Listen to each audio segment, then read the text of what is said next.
The views and opinions expressed on this podcast are not necessarily representative of the coalition or any other entity. This content is intended for mature audiences only. Throwdown.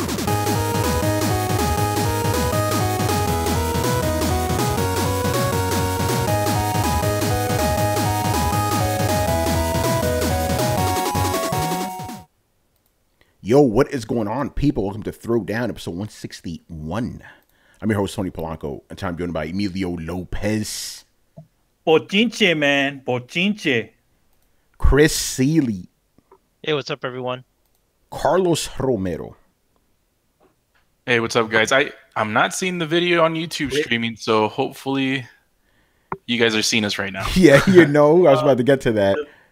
The video is actually up. It's running. Yay! All right. Awesome. Brian Manjoma. Good evening, ladies and gentlemen. Brett Murdoch. What's up, everybody? Did you miss me? And Adam Vale. We can hear you, brother.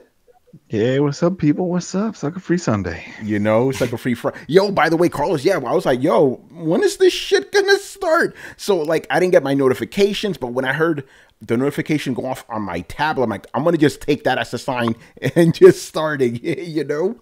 Yeah, Come man, on, I was like, what's going on? I didn't get the notification. I'm not seeing it on my subscription list. I was like going crazy. I was like, what the hell's going on? Yeah, but like OBS was telling me, it's like, you live, son. You live. You've been live for a minute.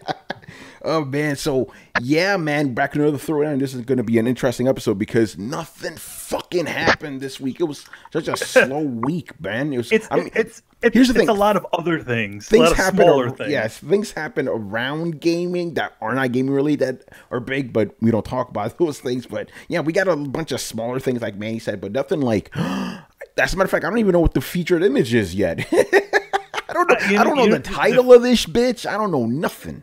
The featured image. Everybody. The featured image right now is just a bunch of C-3POs dancing because we're going to talk about something like that. Yeah, yeah. I mean, we got. Don't worry, we got a full show for you guys, but it was tough to put it together, man. It was like nothing happened in gaming this week. Bullshit, man. So, Brett, if we have time, you know, just sneak in whatever you want to talk about. Oh no. It's just a vague question. I'm not sure if it's in the show notes. I was just wondering what people's opinions were about the Black Friday sales. That, I mean, we've already seen some stuff kind of returned from those, and we're not going to dig into it. I'm sure we'll dig into it at a later date, but I'm just curious about people's opinions on what sold the most and how much. And we all kind of know what that shit is, but what sold, what didn't, what we're surprised about, anything for anybody. Yeah, that's probably better for the question show. So people take heed of Brett's words. Ask us about that. You know, by the way, I don't think anybody got a notification because ain't nobody watching us live right now. Except for me. Womp, womp, womp. All right, man, let's get into this shit, man. By the way, before we start, Adam, man, more drama with your fucking shit tonight, bro. I don't know, man. I don't know. There's no way. You saw it. It says it's seeing it. I have to keep unplugging and plugging back in, and I don't even get notifications when that happens. That it just kicks crazy. in. And even when I talk to the mic, I see the meter running, but you guys didn't hear it. And then I showed you the Google Hangout. I showed you a picture of all the settings. It sees the headset. So it's got to be something with the Hangout then. Yeah, it could be General that. Hangouts is a bit of an asshole sometimes. It works when it wants to. Yeah, anyway, man, let's just jump. Time. Yeah, go ahead, Manny. I thought you always do that. It's like you say your sentence, you finish like, okay, we're good. And then you keep on going like, yo. And one more thing. So, yeah. Well, now I get the notification? You fucking now it popped up. Yeah. Oh, man, okay, good. Just keep vamping for a little bit. The people jump in here. So, go yeah, ahead, so sometimes, like, you know, when you switch out, like, stuff while you have the Hangouts open, it doesn't read it. Like, sometimes when I do my microphone, it'll, like, if I plug it in, when Hangouts is open, it won't see it until I, you know, reset Hangouts and pull the thing out and put it back in again. So it's silly. It's browser shit. It's insane. Yeah. Oh, my God. All right, let's see. Are people joining in now? And yeah, now they're jumping in. There's a couple folks in there. Check this out. So Barry Burns says he got the Twitch notification right away. Still no YouTube. Fucking insane, man. All right, let's get into it. So we got a couple things to run by here. The first one is, this is stupid. Okay, so EA explained that the reason that there's no cosmetic microtransactions in Star Wars Battlefront 2 is because they didn't want to break canon. They were like, oh, you can't have a pink Darth Vader running around. So I'm like, okay, that's interesting because you're okay with having battle droids on Hoth. You're okay with having a full-grown Luke Skywalker facing off against Darth Maul. That's fine, right? A pink Darth Vader wouldn't be that egregious compared to that shit. That it's just a bullshit excuse, man. To be honest, like yeah, you have like everything's all changeable like that. But you remember in the last Battlefront game, you could customize your fucking characters. Could you? Yeah, you could make you could have like you could make up like stormtroopers or different types of stormtroopers or different types of things. Just change the person's face and shit. So there was a customizable. Well, it wasn't customizable so much as you got to choose different characters to spawn as. So like in this one where you have the assault class, right? You're going to spawn a character that looks like this. Where in the last one, if you picked assault class, you could choose from like 16 different character skins that went over that. And so, you know, people of high level could like, you know, get Admiral Akbar as like a character skin for their regular character, not even the special ones, but the regular characters. But here's my basic fucking question. Like, is there not a wealth of art and reference and costuming from the Star Wars universe to pick from? Can I not choose between?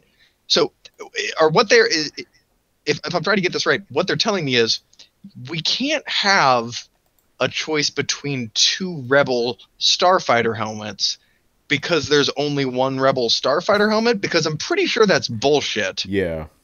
I'm pretty sure, actually, having played like the Old Republic and many Star Wars games, like you could at least offer a few alterations off of everything. There could be several variants of Rebel uniforms that are all legitimate canon Rebel uniforms, and still give people a choice. I mean, yeah, like let's say if you're on, you know, let's say if you want to play one of the snow version of the Rebels, or you want to play one of the the Rebels who are wearing green, you know, why can't we do that? You know. You could put a cap on them or a helmet. Yeah, if you're playing a snow rebel, like maybe I decide I want collar on my or fur on my collar. Maybe I decide I don't. Like, is that really such a big fucking deal? Or let's say you want the Han Solo jacket that's either brown or blue, depending on your opinion. Yeah. It was a bullshit PR fucking excuse. That's all it was, you know. But see, that's Go ahead. Go ahead. Yeah. Go ahead, Brett. Oh, that's the thing, is it's a bullshit PR excuse that's so flimsy that anybody can see through it. And that's the thing. Like, we've actually gotten to the point where, like, okay, I know I'm lying to you, and you know I'm lying to you, and I know that you know that I know that I'm lying to you, and everything in between. But we're just going to go ahead and proceed forward as if I'm not lying to you, and everybody's just going to go ahead and agree to that. Does that sound right? Like, it's so lazy, and there's no effort there, and they are just so comfortable with just like phoning it in. Like, it's like a kid who goes to science fair and then proudly shows the volcano that you know he turned in last year. Like, they're just like, yeah, here you go. What are you gonna do? Fail me? It's a baking soda volcano. Fuck you, it's finished. Yeah, it's the laziest, stupid. Like you said, it's lazy. No effort. It's like, guys, listen, I'm just gonna lie to you. Just accept it so we can move the fuck on, please. It's more than stupid. It's insulting. It's them blatantly. It's like somebody blatantly not apologizing for something, and you being like, yeah, well, that's the best I'm gonna get. Like, it is going out of their way to kind of be shitty. Like, that's the thing that bothers me. Is that you could apologize, you could say something thoughtful, you could say something reasonable, but no, you say this pedantic, fucking vague fuck you that is just so wrapped with this uncertainty about who it's pointed at and exactly how much you mean fuck you and all this different stuff that that everyone's just kind of like, I don't really want to bother unwrapping this, but we kind of need to, because nobody should be able to show that little disdain for just other people's opinions. I'm not even talking about customers. I'm going to get up on my soapbox here for a second, but like, we still live in a fucking world where other people's opinions mattered, because they were other people with opinions, right? Like it shouldn't just be a question of money or what can we get away with, or there's a basic level of fucking human decency here that maybe, just maybe, you should care about how your actions affect other people. And this is the exact opposite of that. This is not even going going fully through the motions. This is phoning in going through the motions. And it's just so obvious to everybody. It insults me on a moral level. And here's the funny thing: it wasn't just some like random EA executive said this. This was the CFO, the guy in charge of everything, who said this nonsense. It was the man. Yeah, but again, just the fact that he tried to play it off as like them being altruistic to the integrity of Star Wars, to the honor of Star Wars. It's such bullshit, man. You know what the fuck you guys were doing, you know?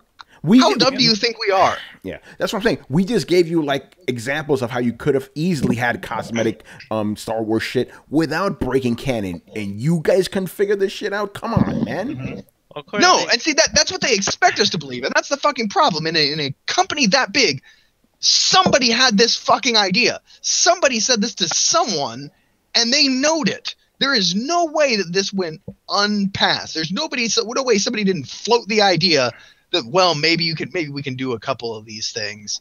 Like, there's no way that some asshole fucking shut it down on purpose. Chris, somebody what are you pitching gonna say, man? your Cheerios. Sorry. Yeah, I mean, you're talking about like the most uncreative people at the top of the company giving these statements. That wasn't for us, that statement he made. That was for Disney. See, that's why he said what he said. Like, oh, we're honoring the brand and whatever. He's sucking up to them. That's a circle jerk going on where he grabs Bob Iger and whacks him off. That's what that is. That's not for us. So that's all I got to say about that. Yes, I called the CFO of EA a whore jerk off. Oh, shit. I did. That's what he is. Oh, man. All right. Any other thoughts? Again, it's pretty clear cut what's going on here. You guys are full of shit, man. Hey, man. That dude is also trying to save some face because he's had 2 flops under his regime right now. That's right. People forget about Mass Effect Andromeda. You know, that was the other big one this year. That flop. Another big game when EA didn't know how to keep their fucking hands off of it. You know, to be honest, I definitely think that in both situations, the developers are like, no, we kind of don't want to do that.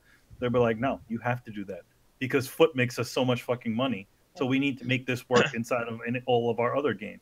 And then those guys put a boycott. I know I stopped already, and a lot of other people, and they put a whole petition on. And they were just like, you know what? Don't buy any of their crap. That's it. This is how you're going to wake them up. They see what's happening with Battlefront, and people are listening. That's it. Yeah. So That's it. Okay, so can somebody clear something up for me? Like, in an existential crisis kind of level. Do they treat us like we're stupid? Or are we actually this stupid? Like, as a whole. I don't mean the people in this room. I just mean, like, I know, as gamers. a gaming whole. Here's the thing. Gamers are pretty stupid.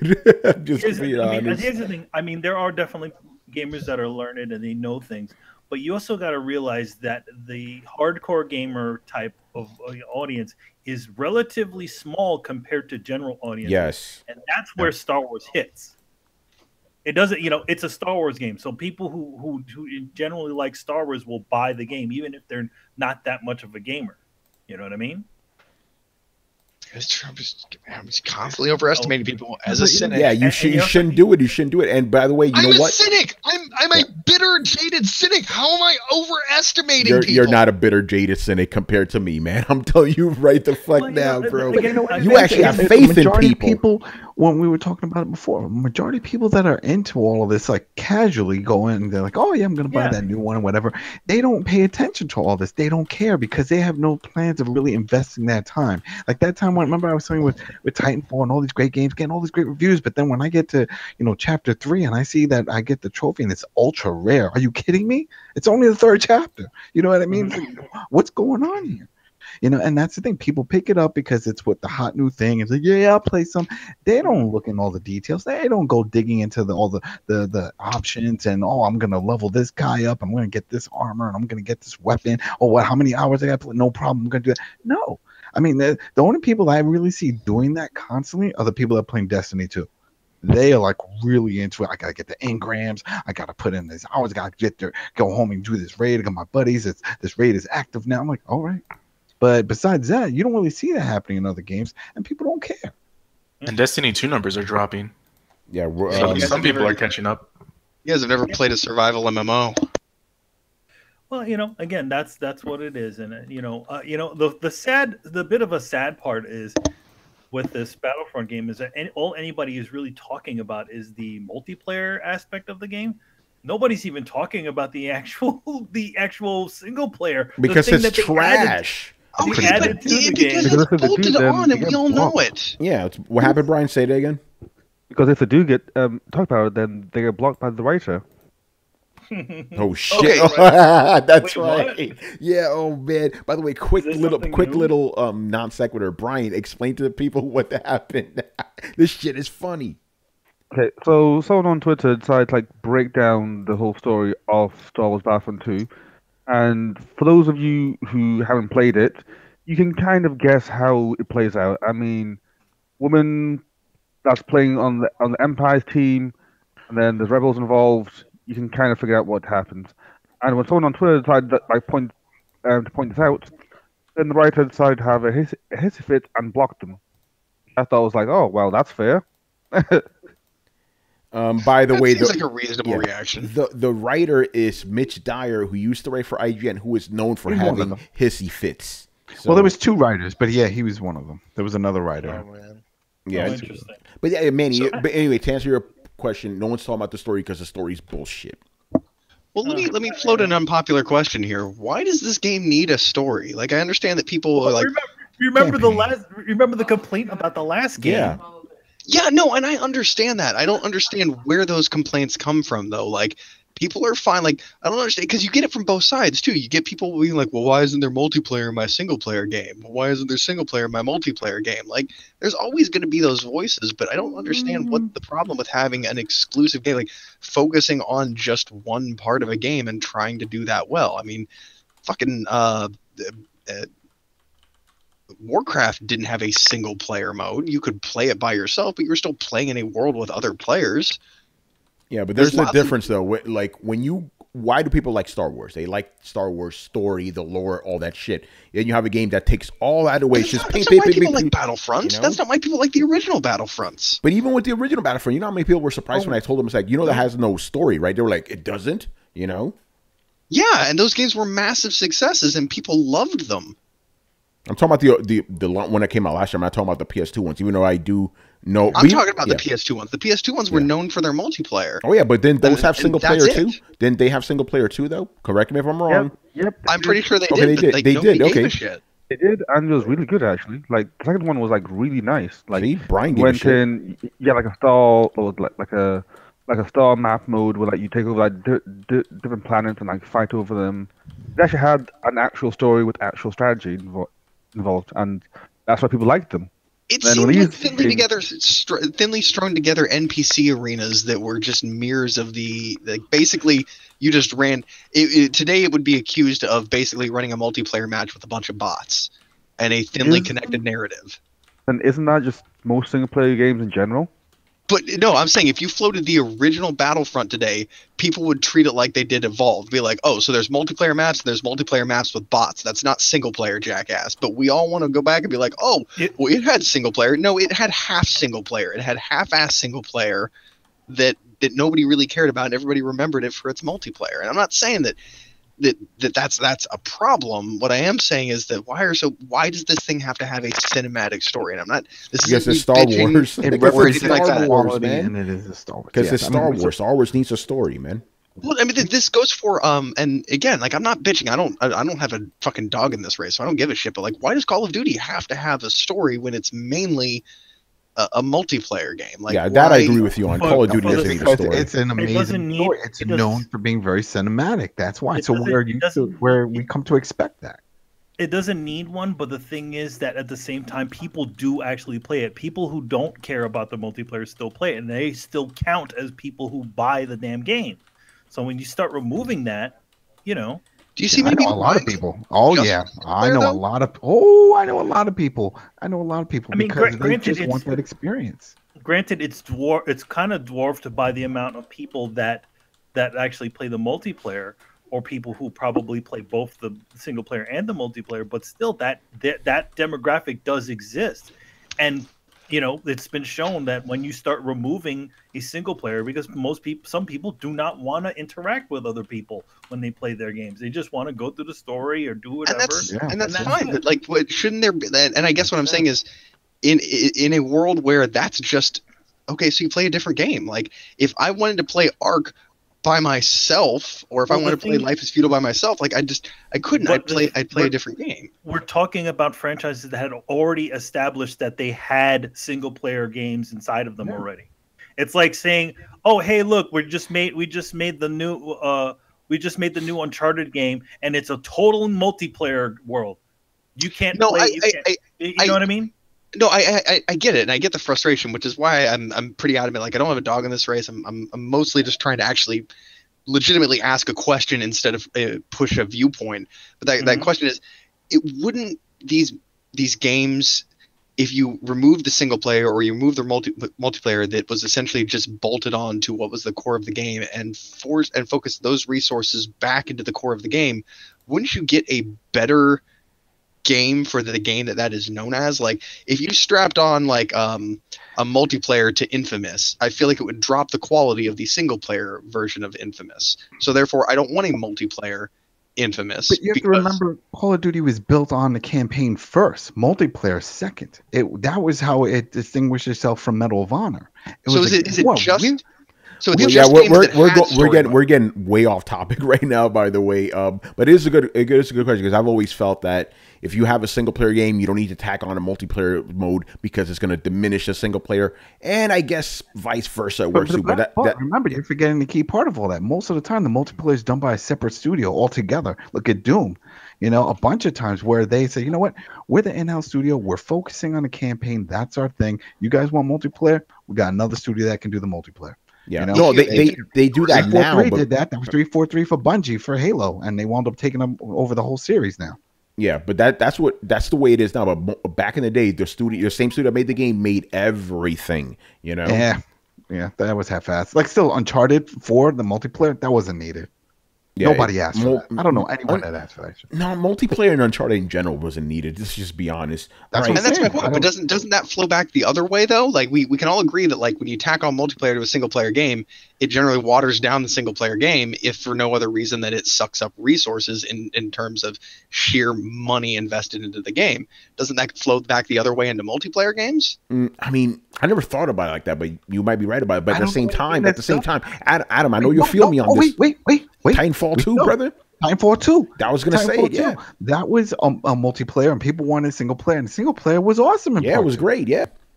So and it didn't diminish the multiplayer either. I guess it comes back to the power or like the skill of the developer. But again, another topic for another day. Let's move on to the next topic here, which is, we were talking about it already, so let's jump into it. Destiny 2. This is funny. Okay, so this week it was discovered that the game actually throttles your XP depending. Like, if you get too much XP too fast, they throttle your shit to kind of encourage you to buy the bright engrams, because after you hit level 20, you gain XP and stuff, and every time you max out the HP gauge, you get another bright engram, right? But they purposely slowed the shit down, secretly slowed it down, right? People discovered it, Bungie owned up to it, and today they came out to say that they betrayed players' trust. They're going to be more transparent, yada, yada, yada, yada.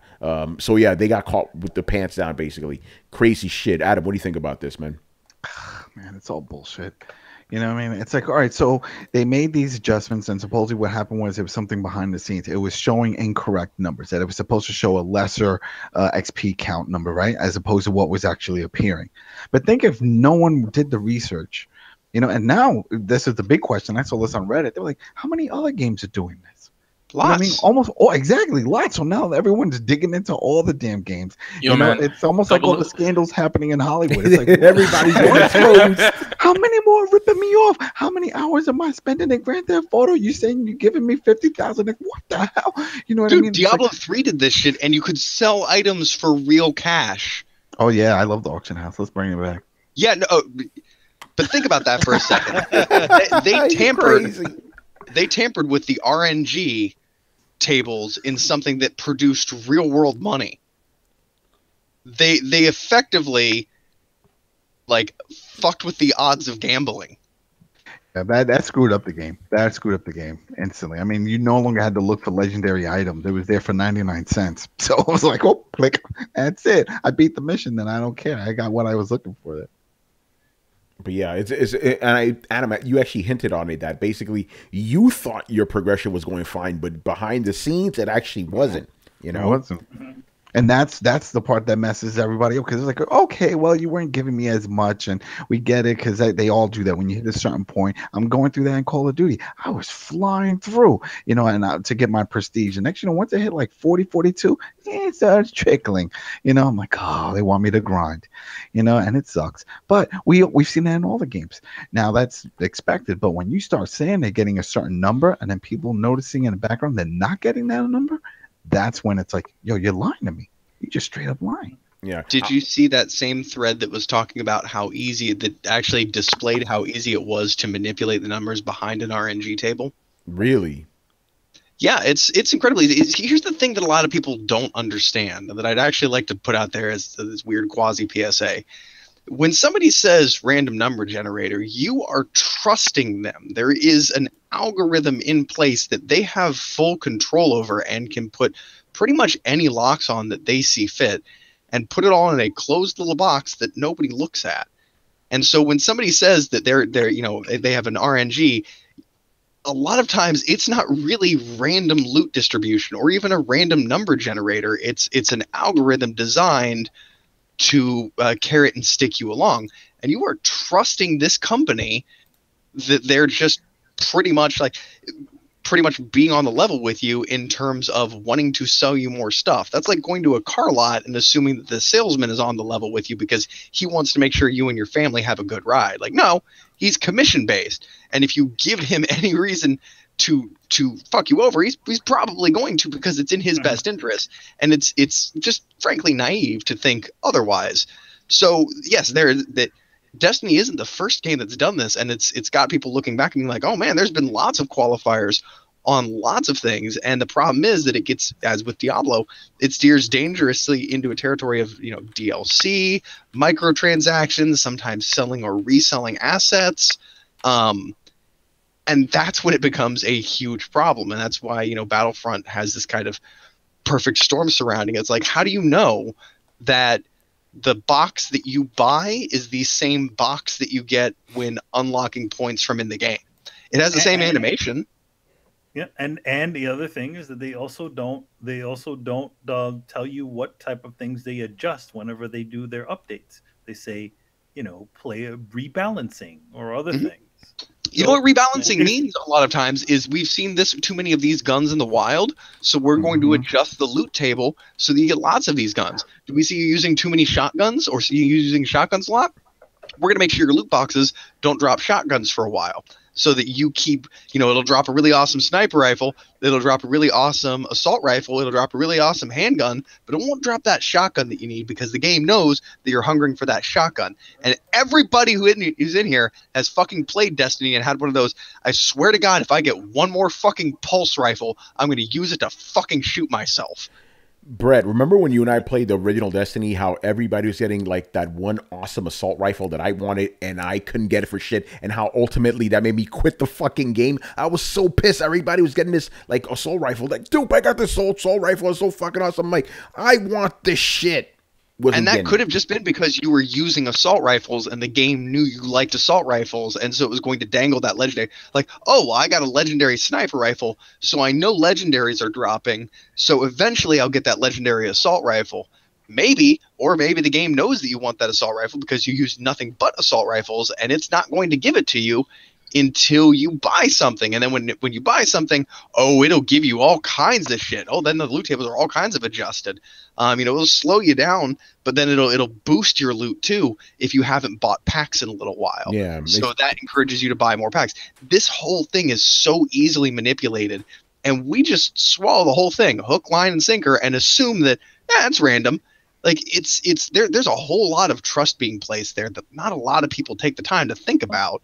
Well, yeah, I mean, the thing is that there is, I mean, it has been proven that even in those cell phone games, there are algorithms and tech that makes that automatically that is there to make you go and buy something. Mhm. So Yeah. this is if that exists in a cheesy cell phone, who's to say that doesn't exist in every single friggin' game? Yeah. I mean, if friggin' what's those guys? Activision even had a patent for this shit. Yeah, they So it's did. not new. That's right. We talked about that. By the way, a quick shout out to Erica, who's in the chat room. She goes, Overwatch does that too. I always got skins for characters I never use, and the ones I did use, I rarely or never got skins. Same shit. Same shit. So they're trying to force you to use somebody that you don't want to use, or they want you to spend some money on some loot boxes. Yeah, Brett, remember you and I were playing Destiny 2 and I kept bitching about how many pulse rifles I kept getting. I was like, I don't use pulse rifles. Why are you giving me pulse rifles? Same way. That's what I was saying. Like, I swear to God, I am swimming in fucking pulse rifles because I fucking hate them. Like pulse rifles and like power weapon shotguns, like everything I don't use, I fucking get. And even down to some of these games will not only adjust the loot tables, but they'll adjust who you play against to make you feel better about the things that you just bought. Keep getting your ass kicked by somebody. And we talked about this on our earlier show. Use a sniper rifle. Well, they're going to pair you up with somebody who's significantly better than a sniper and has a way better sniper rifle and put them on your opposing team so that you keep getting your ass handed to you by the guy with the sniper rifle. And you're like, I want his gun, but you're using a sniper rifle, so it's not going to give you sniper rifles.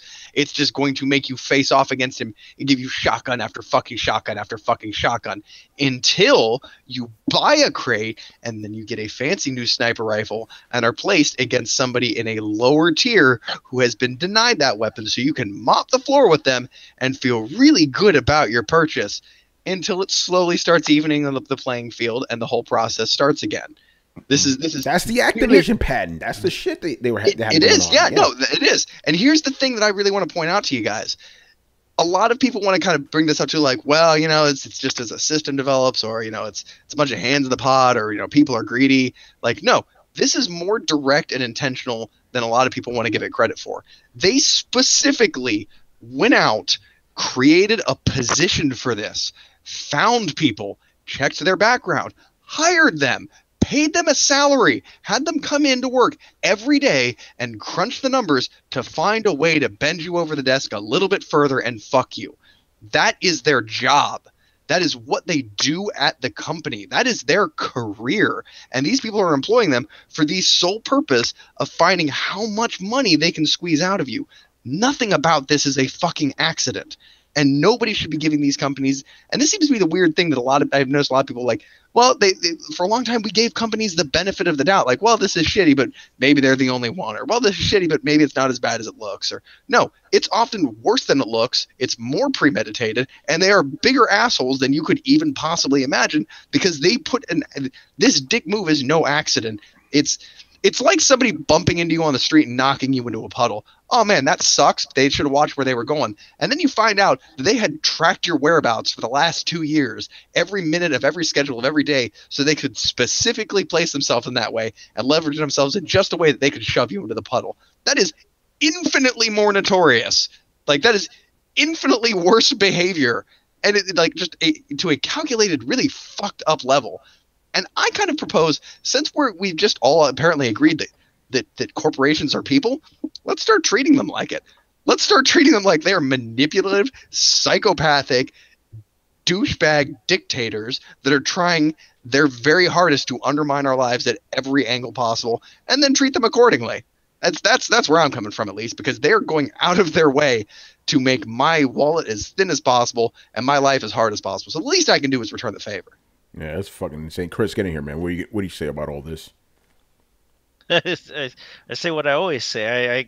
I agree with Brett's sentiment. I was gonna say, like, if they want to act like these just shady casino companies like Bally's and whatever, we're just eating your quarters, we're just keeping you at the slot machine, whatever. Treat them like that, and just walk away. Just fucking walk away from all their shit. Just treat it like trash. Like, you know what you do at an OTB? You don't go in there. Don't fucking go get. Don't give Activision money. And then eventually the OTB closes. Yeah, and it's gone. Exactly. So treat them like that. Like they want to treat us like dirt. Just don't pay attention. There's other guys who come along who's going to give you content for your money. For your $60, they're going to give you full freaking games, right? You get your Witchers and you get your Uncharted, you get whatever. You get a full freaking game and not a bunch of bullshit. Like Activision EA need to learn a hard lesson. EA's been the worst this year. This is their year of being like the shittiest I can remember, right? Closing down Visceral, Battlefront, the cards in FIFA, Need for Speed, like they have just gone off the rails with greed. Yo, like, okay, EA has won the worst company in America award a bunch of times, and I've always felt that it wasn't warranted. I think it may be warranted this time. This year, worse than ever. Yeah. Wow. How is it possible that a company that is known for being one of the worst companies surprises us almost every year with how bad they've become? It's crazy, By the way, man. they bought Respawn, so like in a year or so, we'll retroactively say, like, yo, listen, I'm about to pour one for Respawn right now, son. you know what I mean? They're done. It's over. It's just a matter of time. I got my eye on BioWare too. If Anthem fails, that's it. Oh yeah, if Anthem fails, BioWare's done. They're done. They're done. And how much do you want to bet? Anthem is filled with the loot crates and all that. Look at the new UFC game. Yo, Tony, have you seen that UFC game? Yeah, man. It's filled with shit. Did you see it? Every single thing in that game now is microtransaction. Yep. That game had poor sales for the second one. This third one's going to get even worse when people actually play and realize, holy shit, I got to pay for punches? I got to do microtransactions also just to learn a kick? Oh, my God. It's horrible. EA, horrible. What are you doing, man? But when they went in with the greed, they went all in because they honestly, like, there's a documentary about Enron. It's called The Smartest Guys in the Room. But all these guys are cut from the same cloth. They think that they're smarter than us and better than us, whatever. That's why when you get these statements like the previous topic, they talk down to you until you take action. All you do, there's backlash from people, and then we go, all right, you care about shareholders, you two can, you guys can get a room. I'm going to take my money somewhere else, and that's the only way they're going to learn. Mm-hmm. And you know? which is what happened, and we're probably going to talk about too, right? Yeah, man, it's crazy.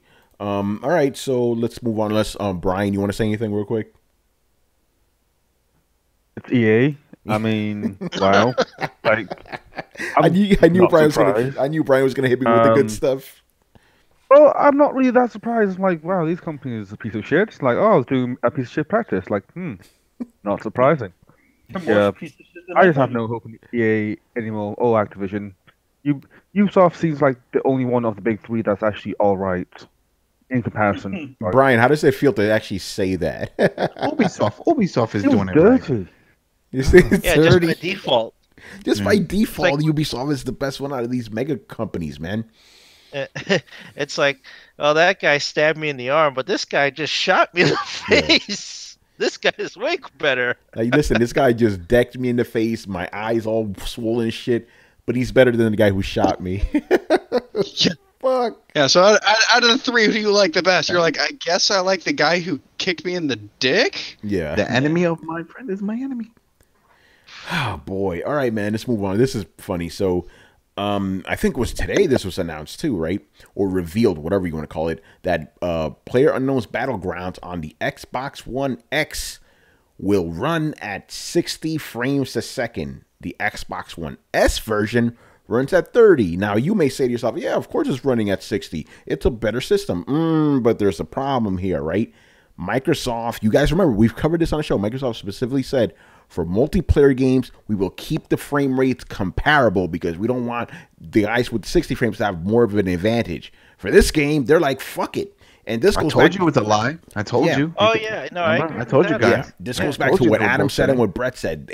If they find that way to make the system better, the game better, they're going to fucking do it. And there it is. They basically, just like, EA, they betrayed the trust of the fans by doing this shit. So you are the betrayer. Well, we called that out. We knew. We knew. It's like they're making a more powerful system. It's like if they're going to have parity, why would you buy the better one? Of course, they're going to make an advantage. It only took what 2 weeks.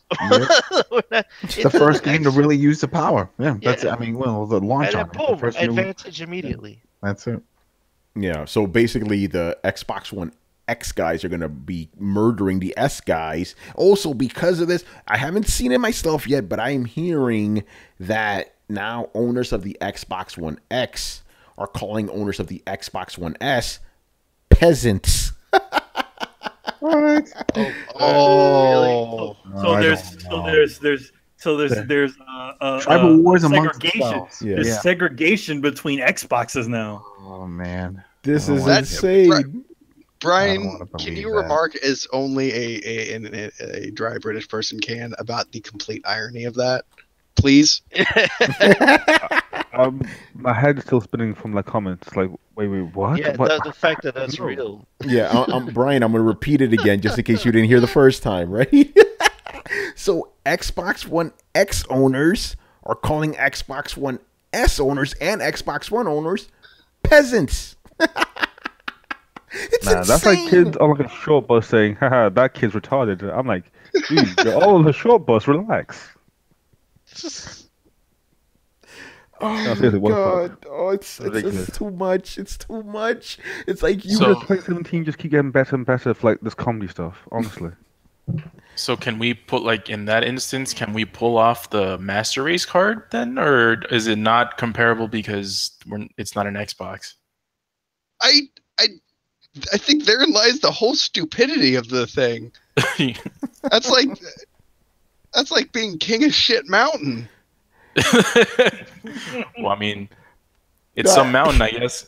God, I think Brian said it perfectly. It's like two retarded guys arguing about which one's smarter. Then you have a normal guy just roll up in there. It's like, yeah, I'm kind of smarter than you guys. Yeah, one of you gotta. No. It's like two retarded guys arguing about who's the smartest guy in the room, and there's like an open heart surgeon just sitting in a chair reading a magazine. Yeah, it's like, hey, okay, I'll just continue reading my shit. You guys go ahead. Precious. This is hilarious to me, man. But yeah, again, just like we told you guys, someone's going to break that promise, and they did it real fucking fast. How long has the Xbox One X been out? This shit's been out less than a month. Yes, it like I said, 2 weeks. It took 2 weeks. I figured they'd give it a few months now, instantly. It might as well not have been. So 2 weeks doesn't even matter. Right? It's crazy. Well, there's the man. usual things: flowers, chocolates, promises you don't intend to keep. Yeah, they knew it. Yeah. I knew this shit was gonna happen. By It's the just- way, it- Adam, you were asking about this. You were like, "Hey, is the game going to be finished?" No. They I was doing a write up on it, right? It's called the whatever something They program gave it some edition. other nickname, but no. You know what I'm talking Oh my about, yeah. God. Yeah. It's still So they're selling you So- an unreleased game, bruh. but they're trying to spice it up because they're gonna put a new map. Get ready for that new map. Oh shit! Oh, a new shit. map! Wow. Ooh, there we New go. map's gonna be- Um, it's a desert. That's what it is called. Well, that's why it can run in 60 frames. I mean, Yeah, right. Exactly. That's true. Well, I mean, the game looks like fucking trash anyway. That's why it can run like that, you know? What a ugly looking fucking game, man. Like aesthetically, ugh. so You know? if this game is not completed by 2018, does that mean that our buddy Jeff Keighley can nominate it for the Game of the Year awards again? Yes. Why not? Hey, you Why nominated. not, man? Yeah, why not? You know, hey, like I said, I nominate the Dragon Ball Z Fighters Beta as the best fighting game of 2017 because why the fuck not? Right? You know? It's stupid. But yeah, there you go, guys. Microsoft broke their promise real fucking fast. You know yeah. what's gonna happen. Yeah, all right. This next one, I personally didn't report on this because I feel the evidence is flimsy, but the fans wanted us to talk about it, so let's talk about it. Devil May Cry 5 rumors are spreading like wildfire. So the game's going to be apparently PC, PS4 only, running Unreal 4, and it's made by the core Capcom guys. It's not going to be Ninja Theory anymore. It's going to have the same guys, Dante, Virgil, and what's his face, Nero and shit. Nero, yeah. I mean, how I felt, man. I love the Ninja Theory game. I wish we were getting a sequel to that, but as long as you make Devil May Cry 5 like Devil May Cry 3, we'll be good because Devil May Cry 4 was Not so good. This is the first I've heard of this. Is this like an unboot? Like, how do you go backwards? You know, usually when you have the reboot, like everything goes forward from there or spins off if it doesn't work out. They're unbooting it. I never thought about that. You're right. They're unbooting it. The biggest thing that a lot of the big fans had with that Ninja Theory game is the fact that Dante wasn't Dante kind of anymore. He wasn't the iconic, white-haired, beat the shit out of everybody. But you can get it in a pack, I think. I remember because I had it. When they released it again, they gave him white hair mode or whatever. I don't know. It was stupid. Because the thing is, for me, I never liked Dante to begin with, so I was okay with the Ninja Theory guy or whatever. But yeah, I mean, like I said, if you're gonna like you said, Chris, it's an unboot. It's weird because it's essentially a sequel to Devil May Cry 4. But yeah, I'm like, if you're gonna do that, go back to Devil May Cry 3 because that was like the best of those games, I think the biggest issue, the thing is that, to be honest, the guy in the new Devil May Cry games, he kind of just looked like some dude with black hair and a red coat. I mean, that's trench coat, yeah. So I mean, I think if they decided to stick with the classic version of Dante in that game, I think it might have been received a little bit better. Yeah, I agree. It's the infamous situation. So in other words, what you could have did is you could have kept the new personality that he had in that one, right, and just have it be classic Dante. And I think people wouldn't have been just as combative over the design. Yeah, no, you're right about that. But yeah, what do is anybody excited for a possible Devil May Cry 5? Yeah, sure. Yeah, why not? The last one, I had no problems with the one. Yeah, I wasn't crazy about the game. Shit. They made those fucking games. Well, it's funny you mentioned that, Manny, because apparently this, I'm reading quotes here, the level design and exploration is more similar to Bayonetta with action set pieces thrown in there, but without the QTEs. And, the game's going to be more, it's not going to be open world, but it's going to be more open or whatever. I'm just going to have new camera in there, more dynamic. Because remember, the other games were static cameras. Yeah, and definitely need a new camera.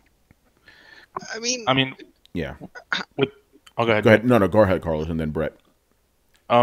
Just with Capcom, their track record recently has been so hit and miss. It's like they either hit super high or they hit super low. It's like on one end you have Resident Evil 7, which is an amazing high, and on the other end you have Marvel vs. Capcom or Street Fighter 5. So with Capcom, it's just hard to be optimistic about their games. It's like, I guess we'll see when it comes out how it is. That's kind of my attitude when it comes to those games. I think that's fair, to be honest. That's a fair attitude because, yeah, you don't know what you're going to get with Capcom these days. Literally the same year, you can have a high and a low. Literally within the same year, Yeah. Yeah, so we'll see. Like a lot of people seem to be wondering what's kind of keeping Capcom afloat. One of those things is not actually something they specifically make.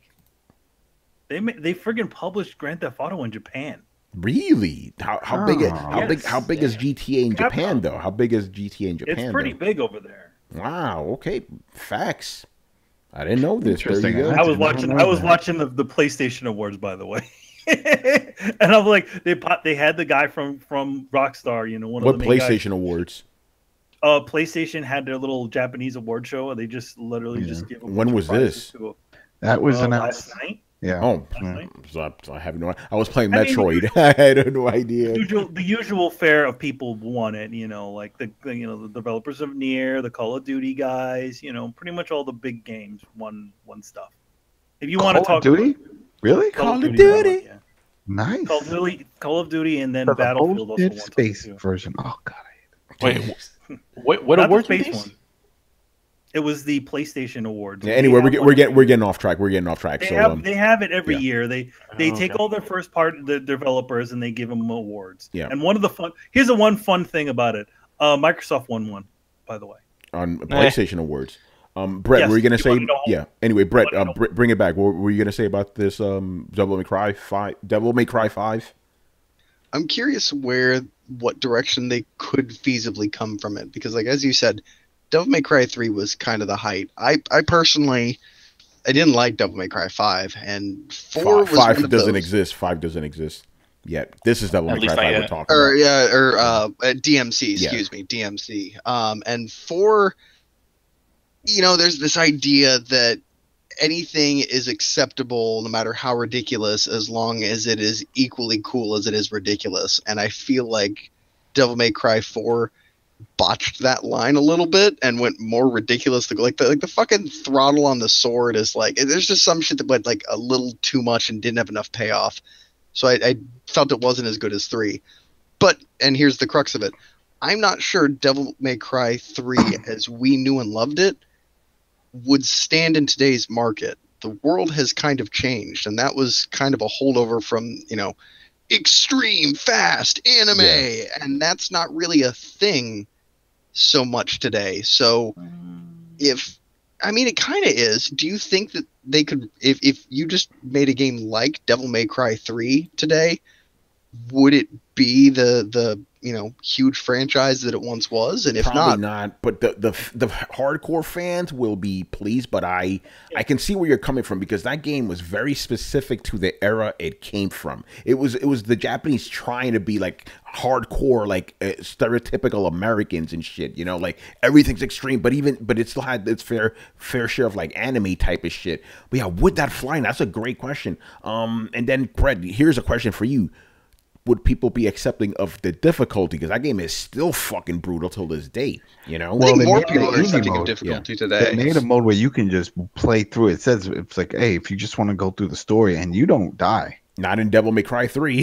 That game didn't have an easy mode. Remember? In fact, Devil May Cry 3 was made even harder. Normal mode was actually hard mode. They were aware of that. Yeah. But yeah, so okay, so the difficulty will probably be okay, but yeah, that over the top, and you know those journalists will rip the game apart for it's so sexist. Oh my God, you know, it's gonna be interesting. How could Capcom modernize a sequel to the core game? It's gonna be very interesting, you know. But you're like Carlos said, you know, hold that grain, man. Like, you don't know. The game could be bad. Capcom could fuck it up. They could have like microtransactions out the ass or something. What do you mean could? Don't you mean most likely? No, because Resident Evil 7 gives you hope that Capcom isn't completely fucking everything. Right. Okay. Tell me the last time Capcom came out with 2 really good games in a row. Yeah. No, but Brett, the last game they released was Marvel vs. Capcom Infinite, so that's a dud. So okay.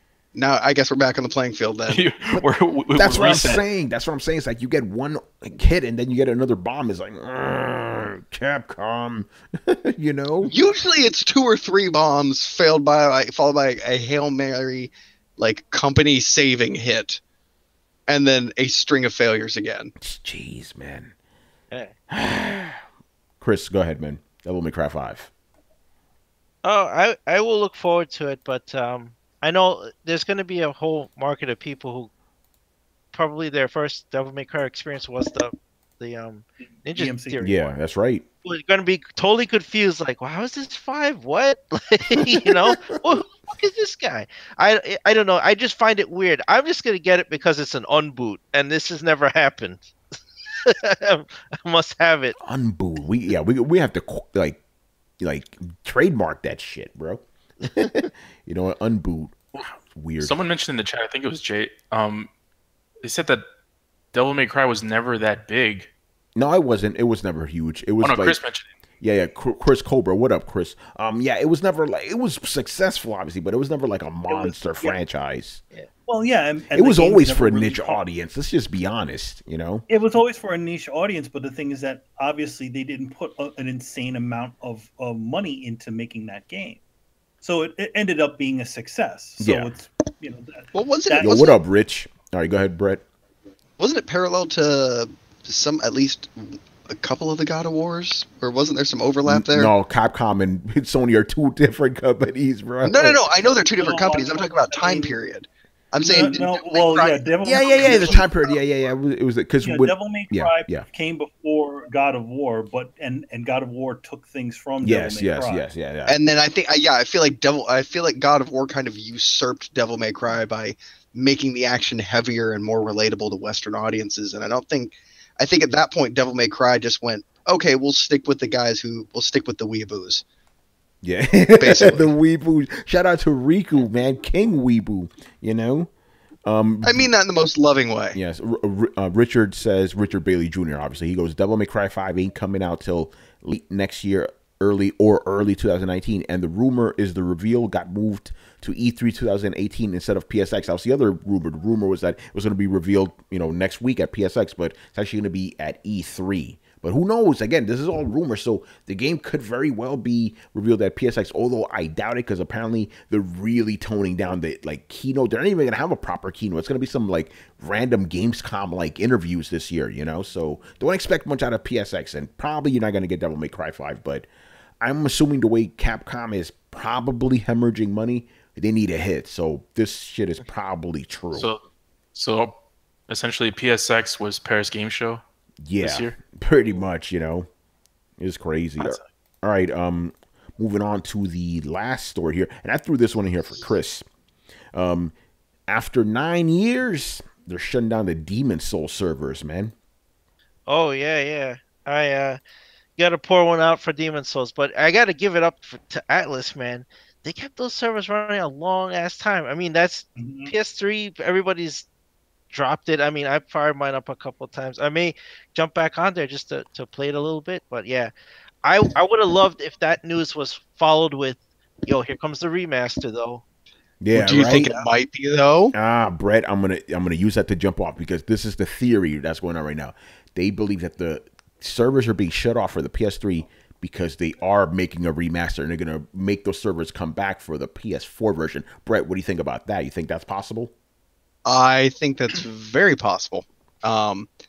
It would be interesting because it would be a weird gray area when they said that they were done with the Souls series. That's technically you're going back to the Souls series, but technically you're just remastering an old game that is technically not part of that series because it's technically owned by another IP. So internally you don't view it as part of the Souls series, but externally everybody else does, kind of like Bloodborne.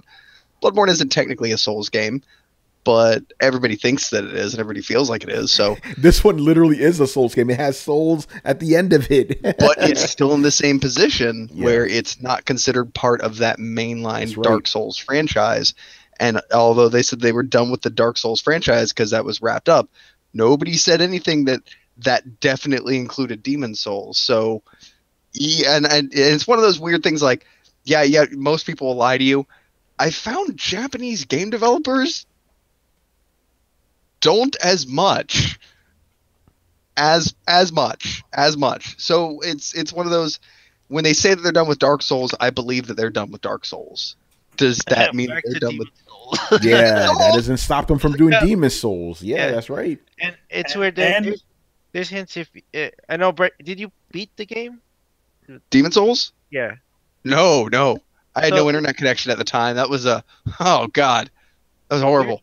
There's lore in there that would technically connect it to Dark Souls, but a lot of people don't realize that. Like the fifth Archstone, it doesn't work, and it's called the Land of the Giants. So technically, you could say like Anor Londo and the world you're in the first Dark Souls is the Land of the Giants because that's what they're called. That makes sense. Yeah, so it does connect in a loose way. Also, by the way, this game was a first party game. Yes.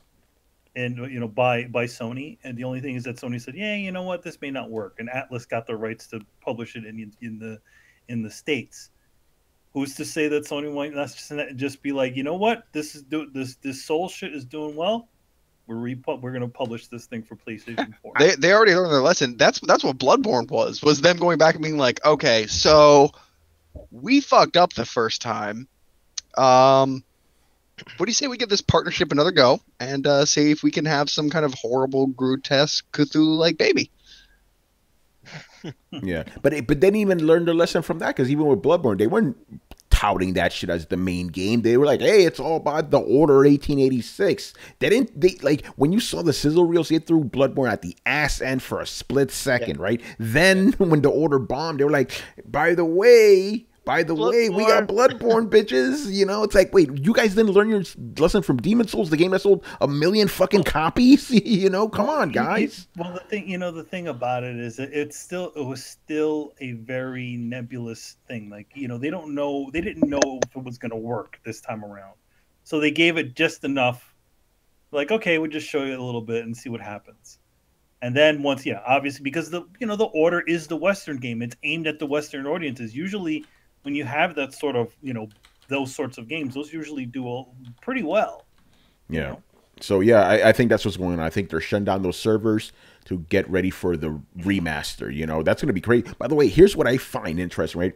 Originally, they were going to shut the servers down in 2012, but they were like, oh, yeah, it didn't work out, so we just kept them going. But they kept them going for another 5 years. It's crazy. Yeah, and people are still playing it. They actually, I think the game is like $10 on PSN if you go look for it. It's either 10 or $15. It's like super cheap. So if you guys want to get on it now and try it, why not? Yeah, exactly, because it's going to be shut down exactly 9 years after they went on, so February 20th something. But again, when those servers are gone, you're not going to see other players. Like how in like all the Souls games, like you can see how other players died to give you hints. You could read shit on the ground. None of that. You're going to be fucked. Yeah, you're gonna. I mean, granted, you can still play through the single player mode, but you can't. Now with a buddy, and you can't invade other people and shit. Hold on a second. You guys don't know. Chris does. Chris knows, and I know maybe even more than Chris. That game in particular is not only the most brutal of the series and punishing. Like, oh, I'm sorry, you having a tough day? Getting your ass handed to you by a monster? Let me fix that by making everything harder. Yes. But also in the sense that it was a heavy mechanic of the game for there are a lot of people going to die. You need to see where and how they died in order to not die. So without internet connection, that game becomes almost unfair because there are a lot of blind corners and death traps that will just fall on you and give you no notice. And the only way that you can figure it out is either A, by having been killed before, or B, by paying attention to your surroundings where the blood patterns like shine through worlds. And so that's supposed to be your warning of where to go and where not to go. So to a certain extent, part of the game was 90% of you bitches are going to be lambs to the slaughter, but the other 10% that watch where everyone else dies, they may make it across a trail of corpses.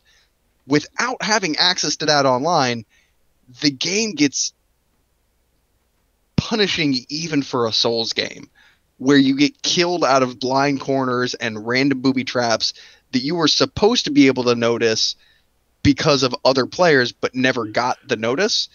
And each time this happens, your game gets harder. So it becomes, and maybe this makes me a bitch, playing it without internet, I found the first game to be almost unplayable.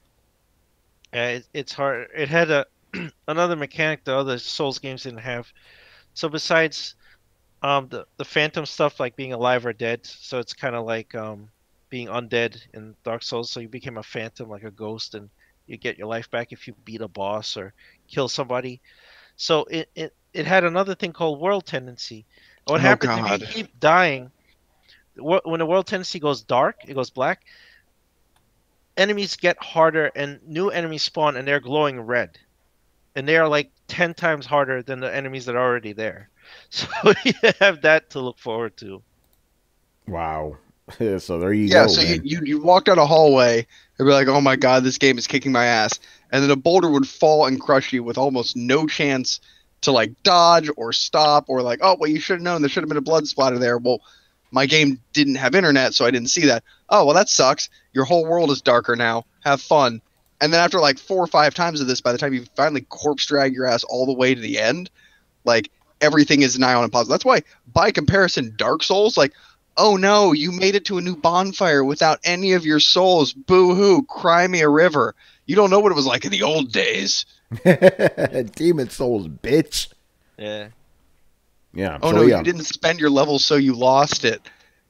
Is Amygdala harder every time you lose for no good reason? Then shut up. Yeah, but yeah, don't be surprised if next year you get the announcement, because you already know Shadow of the Colossus remake is coming next year, right? Don't be surprised if Sony's like, hey, Demon Souls remastered. Watch, man. You know, Chris, if they I'm just gonna say if they remaster it, we told you first. Just saying. Anyway, Brett, go ahead. If they remaster it, do you think they'll keep world tendency? I think so. It was it was a good game mechanic. I mean, granted, it made the game harder or easier based on how you played. So if you got white world tendency, so you help people and you kill the boss or whatever, and then you'd get bonuses for that. So I think that's a mechanic you don't want to lose. I would say that would take away from the game if they took it out. Oh, see, I didn't even know you could get white world tendency by helping other players beat bosses because I didn't have internet. And that would have made my whole life so much goddamn easier because I was just stuck damn near black. Yeah, that's how you restored it. They would also have like specific events where it's like, hey, it's all white tendency day. You know what I mean? Yes, they could from the server. They could, yeah, just like Manny said, they could make events. So they could from the server they could flip your world tendency, remotely, and have events. God, this game needs to come back. Yeah, I think it will. I think it will. All right, so since we still have time and now we have our usual number of viewers, let's do my favorite filler segment, games we've been playing. Now, somebody here has actually been playing games lately. Manny, I'm looking at you. How is that even possible? This week, you know, we had Thanksgiving, and I just said, you know what, I'm gonna play me some Nier. So I'm getting blurry. I got the platinum trophy in Nier. Nice. So there you go. There's one more thing that I'm going to be doing in the game, and this is for you guys. Hopefully this weekend I have the time, but I'm going to go after I'm level 99. I got everything in the game, or you know, everything, every item, you know, all the other stuff. So I'm going to see if I can fight the final super boss, Emil, in the desert, live for you guys. Hopefully I won't get my ass kicked, and we'll get ending Y, and then we'll get the we'll do it twice. We'll get ending Y, and because I've gotten every single ending in the game, and then we'll do another time and just, you know, complete the mission, and you will see me complete the game totally, which is great. I also finished up the DLC for that, which was cool. A nice little extras to the game, and I have some cool new outfits for the characters. And yeah, so I did that, and for the hell of it, reveal your shame to the world. Right I reveal my hidden shame to the world, which is I listened to Adam, and I picked up My Name Is Mayo. And by the way, Adam may not make it back to the show. His whole shit just crashed right now. No, yeah, at first it was just his headset. Now apparently his old PC is down, so it's not looking good, man. Adam, man. But yeah, Manny, I am Mayo. Why, man? I don't know. I was just there. It was 99 cents. I bought it. And you get two versions of it. You get one for the Vita, and then you get one for the PlayStation 4.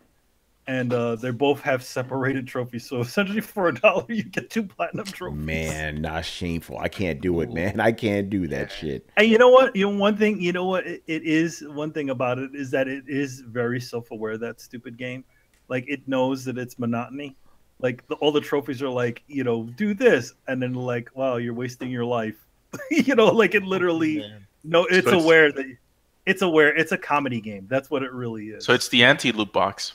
It's the anti-loot box. Yeah. You get what you want in like 10 seconds. Yeah, right. That game kind of reminds me of that other games. Like, it's called. You guys know what I'm talking about? Yeah. No, it was called. Just oh yeah. Yeah, the thing is that company that makes My Name Is Mayo, they are known for making a lot of games that are just fucking weird, off-kilter comedy those fucking WarioWare type of games, man. Yeah, like the other one. Yeah, you know what it is? That is exactly what it is. It's like a WarioWare game that's just one thing that you do in WarioWare, which is stupid. There's another game that they have is like a dating sim, like a goofy dating sim that they made. Is it the bird one?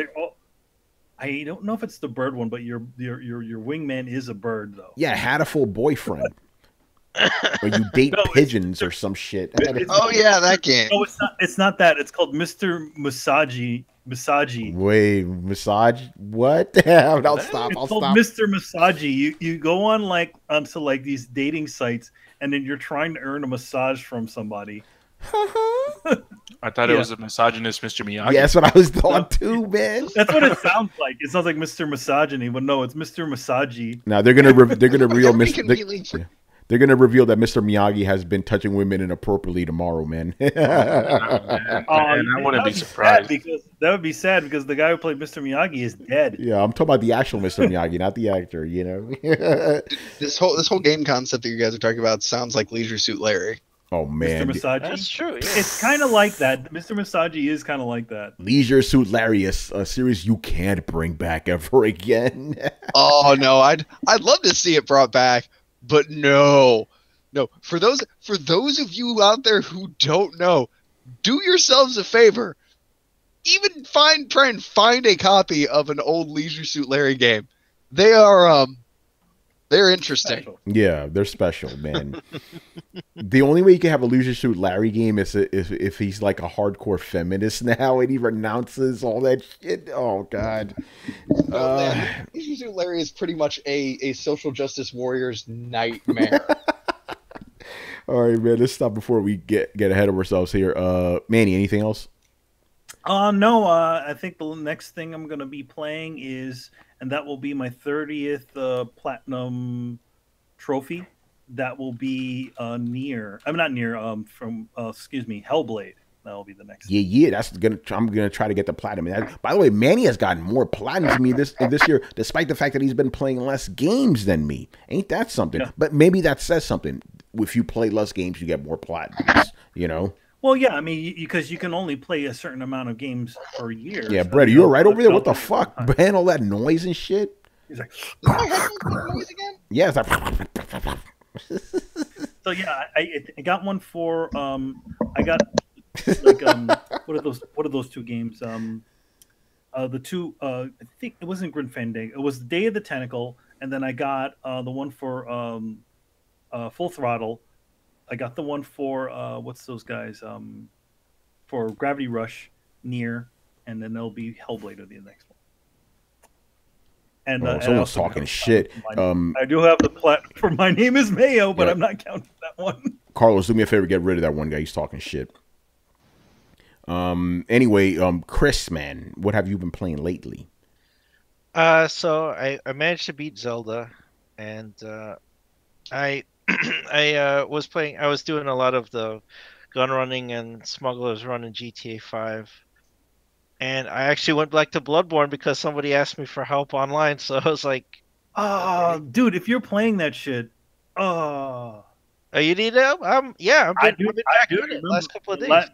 The last shit I need to get, man. I need to go through the stupid poisonous dungeon and then fight Lady Yarnum. That's the only thing, and that's my platinum right there. I'm acting like a tour guide in hell. It's like, all right, don't go over there, and over there you'll see like 3 monsters. Okay, let's go kill them.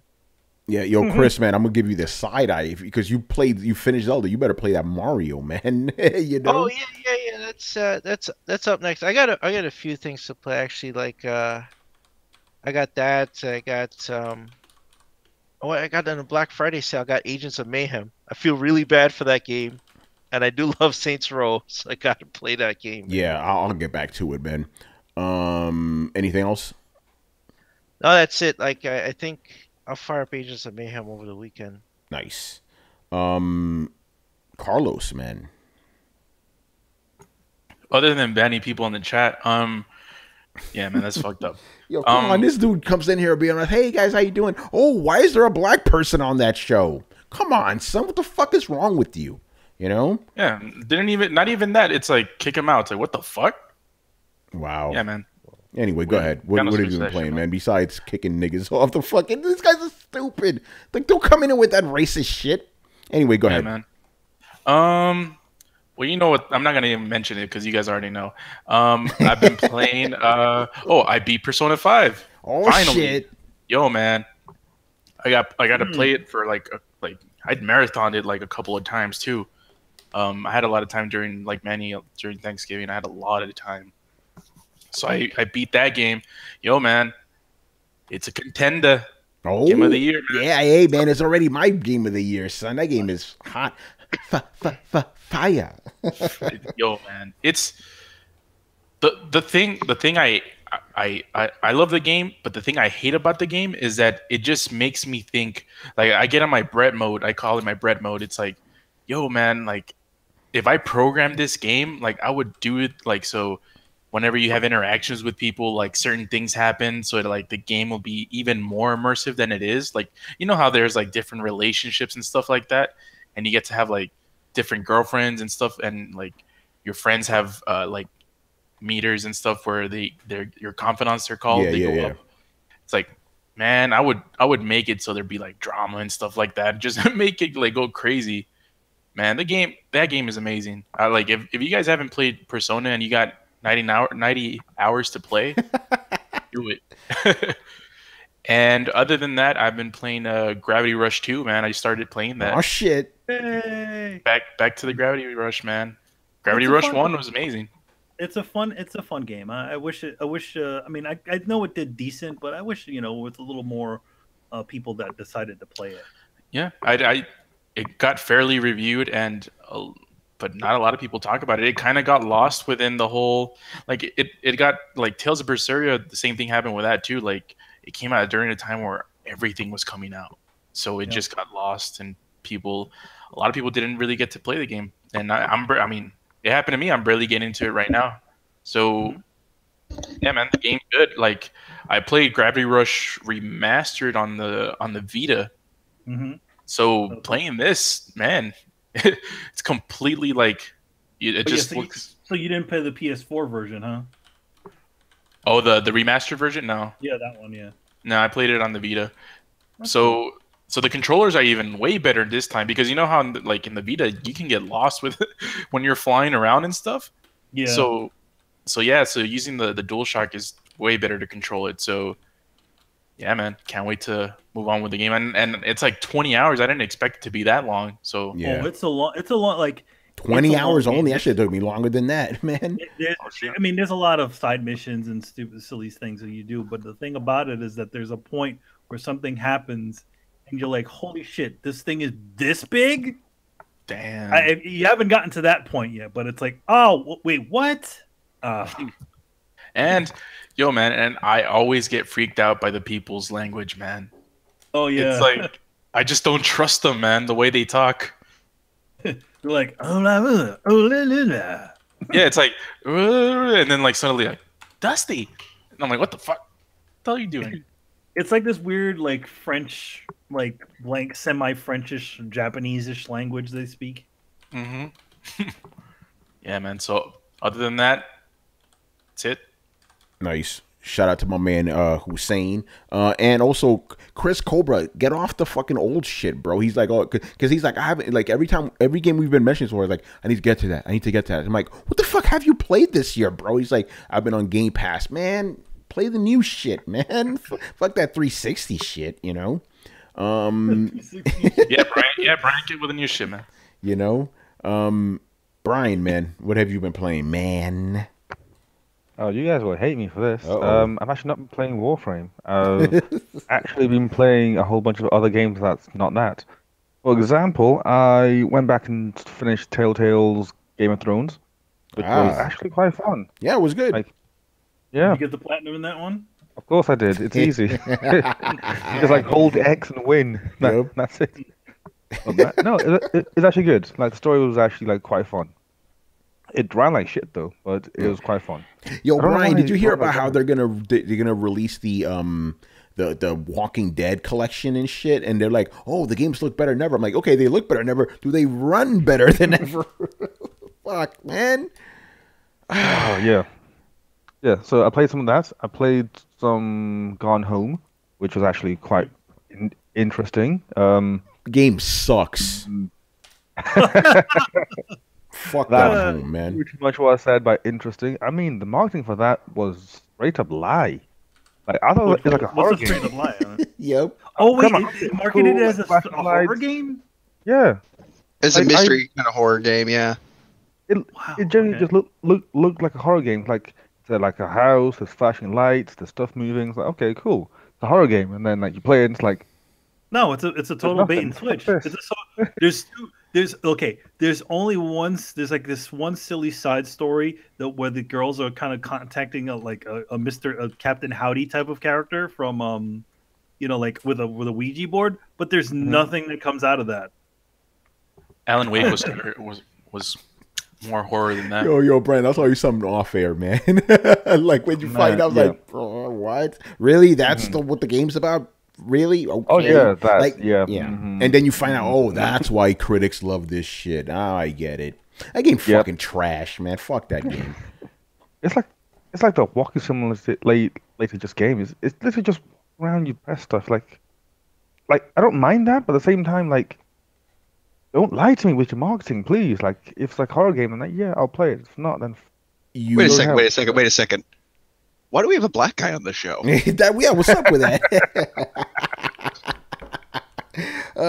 Here, Brian, did you know that game is kind of essentially the grandfather or the godfather of modern walking simulating games? I'm not surprised. Yeah, it is. That's the one that, I mean, there are probably other walking simulator games before that, but that's the No, one. there was Dear Esther that was before that. Yeah, but like No, Dear Esther predates Gone Home by years. yeah, no, it does. But my point is, like, man, you know how it is. Like, Gone Home is the one everybody cites, even though Dear It's Esther, like yeah. it's like the Gears of War. Yes, I think. Gears of War created coverage like, no, Kill Switch, but no one remembers Kill Switch. They remember Gears of War. There's more gameplay in gameplay in Gone Home than there is in Dear Esther. Oh, You just shit. in Dear Esther, there's not even jumping. It's just like you walk and it tells you a story. Like, oh, when I walk down the street and yeah. So there you go. Sweet. All right. I also played some Hatful Boyfriend. Ah, there you go. The fucking bird game. Yes. How was it? Okay. There's like a hidden story which you don't get unless you do certain things, and man, it changes everything. Like, it gets super weird. Like, I know that sounds like quite offbeat, like, given that It's weirder than it already is. It gets weird. weirder.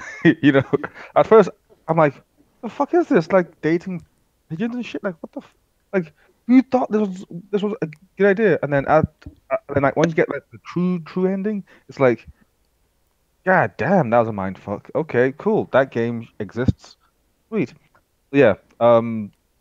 It's definitely worth the time if you really want something just completely like off the walls, like bonkers stupidity. And apart from that, I'm actually trying to finish up my God of War 2 Platinum at the moment. Nice. All I do is do the challenge mode, and that's it. Those fucking challenge modes, man. I swear. But, Brian, they do get easier. That first, because remember in God of War 1, that shit was great.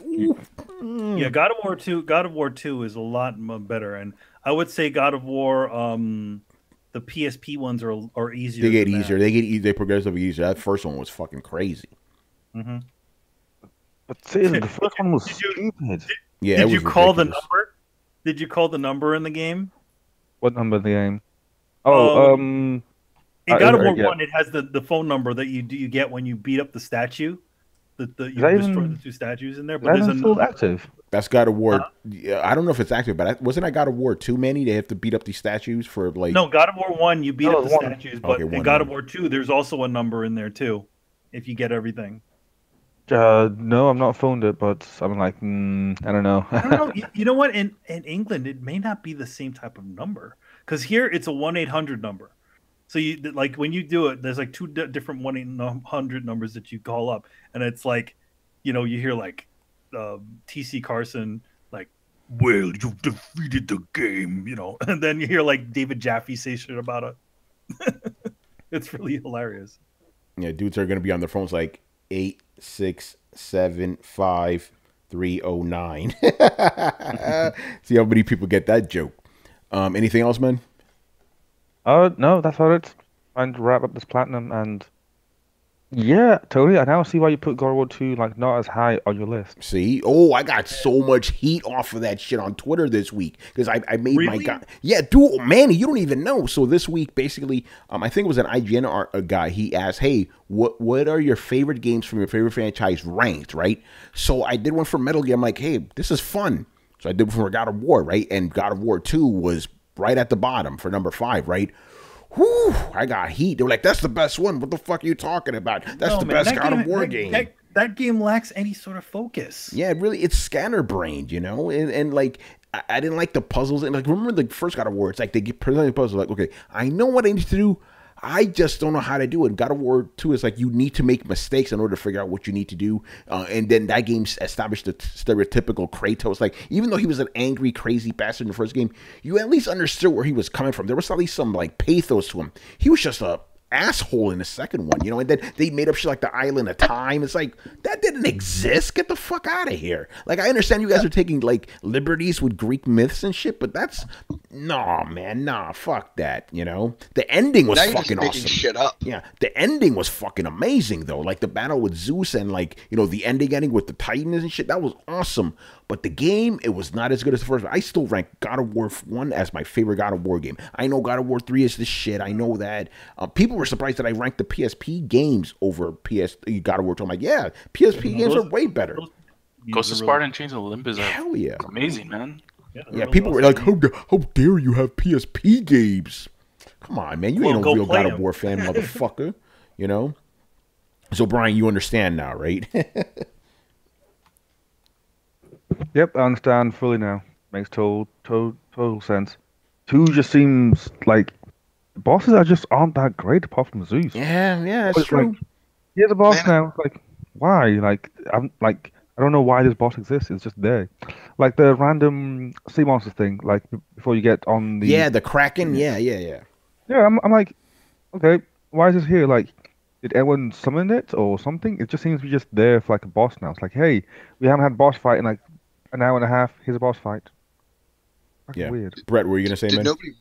Did nobody release the Kraken? No one released it. He just showed up. You can't just have a Kraken just standing around. It just came out of nowhere.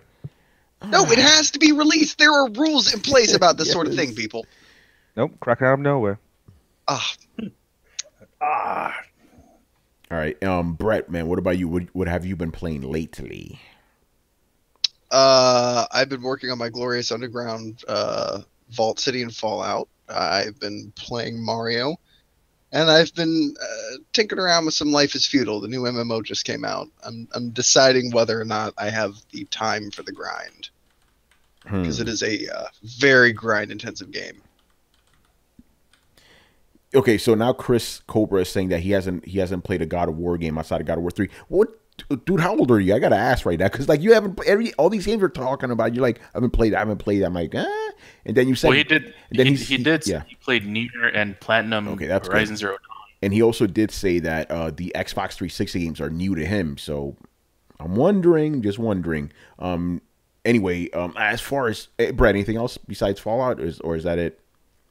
No, I said Fallout, Mario, and Life is Feudal. Ooh, what are your? Yeah, you went back to Life is Feudal, bro. Shit. They released the MMO. So now instead of being on like for those of you who don't know, it's a very grindy, essentially peasant simulator. Yeah. But you know, it's peaceful. Like it's peaceful yet terribly hectic. It's if Stardew Valley and Vikings kind of had a baby. Like most of the time you spend like moving dirt or, you know, mining or forging things or beating strangers to death with a shovel who are trying to invade your land. They released the MMO, which instead of doing like one, you know, 50 square mile arc style island, they're doing one giant Adam's island. back. Yeah. Do you hear me? Yeah, we hear you, man. Yeah. Yeah. Anyway, go ahead, Brett. You're doing one giant island. They're doing one giant island made of 50 different servers. So you can just walk from one server into another, which means that much like EVE Online, there is one game world. Well, there's actually one North American game world and one European game world. Period. That's End of cool. story. So there's no, I'm in a different server. That's just, you have to crawl your ass across a map, and it takes about 5-6 hours to get from one end of the map to the other. I mean, the place is fucking huge. And you're already seeing like bands of people get together and kind of create artificial kingdoms, and it'll be really interesting since it's one world to actually see, you know, these player-made cities develop, and I'm sure people will build into kingdoms. There's already talk of, you know, alliance. There's like 29 guilds up north called the Northridge Alliance that have pulled together, and they're threatening some of the southern desert-dwelling guilds that are all banding together. So it'll be really interesting to see kind of it'll be almost like the world of Dragon Age, but it'll be entirely player built, and kingdoms will rise and fall, and all kinds of cool shit should happen. I'm really interested to see what happens when you put all these tools in players' hands. What if you decide I'm going to be the hermit that lives on Mount Chiserat, you know? Or you can absolutely do that. Most likely what will happen is a guild's influence over the land will eventually encompass yours, and that will lead you to be a vassal towards them. So you will probably need to make some kind of offering or pay some kind of tax to whatever vassal lord that you're playing under. Or you could go way out the boonies and just try and make a stake all by yourself. But the way that the skill trees are, you can't be a master at everything. So you can do like the first level of carpentry, the first level of blacksmithing, the first level of nature soil. So you could be like, just kind of a wild man, but you'll be living in a stick hut with shit furniture. And anybody who comes from a real town with somebody who's smelting, iron with carbon with flux to make high-grade Damascus steel, and then put that into a well-crafted forge that was made by a trained mason, and then outfitted with, high-quality bone from a prize boar. Like, that's going to make, like, 100 quality level weapon that'll cut through just about anything you can put in its way. So the bigger, more intricate your kingdom, the more high-quality resources you have available, the more that you can pump out. So the game really encourages player-made cities, and it also really discourages griefing in the sense that when you do bad things, you lose alignment, and your alignment determines how much experience you lose when you die, because you lose your experience points. You go backwards in levels when you die, more so if you're a quote-unquote bad guy. So there's definite consequence to dying and to murdering in the game, which should actually, and has done a pretty good job of curbing most griefing, and actually allowing big kingdoms to flourish. And it'll be interesting to see them build up and then all wage war on them, on each other. Like, it'll be just fucking fascinating to anybody who's into that kind of shit. Nice. Adam, you came back at a perfect time, man. What games have you been playing lately? Call of Duty. Right? Finished the campaign, cried twice. That shit was sad, man. There's some sad parts in that game, but yeah, it's great. It was a great campaign. Then of course the multiplayer, gotta shoot people in the face. And then what else? I was playing something else. What else did I play? Guardians of the Galaxy. Finished that. Right, that story. How was that, man? It was good. I mean, it's hard to explain. I mean, it's trying to go based off of more of the movie as opposed to the comic. And I don't know how I feel about it. Yeah. Whatever. It was all right, Then there was something else I was playing. I finished the campaign in FIFA. That sucked. All right. Let's see. Yeah, that was such a waste of time. For those who are watching and listening, whoever play FIFA know that about Ultimate Team and how I feel about that. I used to like it. Now I don't. But at the end of the campaign, you used to get great player cards, and they just gave me a bunch of loan cards, which is bullshit because they just want you to go and buy packs and get players. So that sucked. Wolfenstein, I should say. Wolfenstein. That story's crazy, man. Has anybody here played it? I still got to play that shit. I know about that game. Yeah. There is something that happens in that game. Well, there's two parts. But don't fuck it up. Don't fuck it up. I haven't played it yet. I'm just gonna say that I've never seen it done in a game before. Shit. It's an original. Play the Rasta horn. Because that was like, you know what I'm talking about. Yeah, I know exactly. That's why I'm laughing, son. Yeah, because when this happened, I was like, what the hell? I've never, they just went on a whole other direction. So yeah, the story's great in that, and there's one game that has no multiplayer, and that's fine. It doesn't need it. I'm not hungry for it. I'm not saying, damn, I wish I had some multiplayer. I mean, the campaign is fine, and I'm having fun with it. It's hard as hell, though. So hard. But yeah, so that's what I've been playing. Those are the things I've been playing. Nice. All right. I'm going to shock some people right now because, everybody says, oh, Tony, you're just a Sony pony. I haven't touched PS4 in like weeks, son. I've been all about Nintendo, man. Ain't that something? Shock. Horror.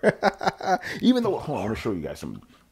I bought this shit dope ass controller. Back in the day, let me see if you guys can see it. Back in the day, used to make blue translucent PlayStation 3 controllers, right? They finally released it for PS4. I'm like, I need this shit. The back isn't translucent, but the front is.